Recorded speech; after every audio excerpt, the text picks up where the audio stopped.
இருக்கு கூடும் நேரம் வழி இருக்கு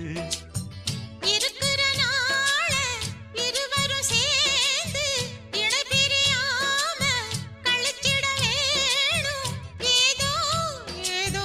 சொல்ல தோணும் அட உன்னோட ஒன்னான மூணாகும் அது இப்போதும் எப்போதும் தேனாகும் பள்ளிக்கூடம் போகலாமா அதுக்கு புத்தகத்தை வாங்கலாமா எல்லோ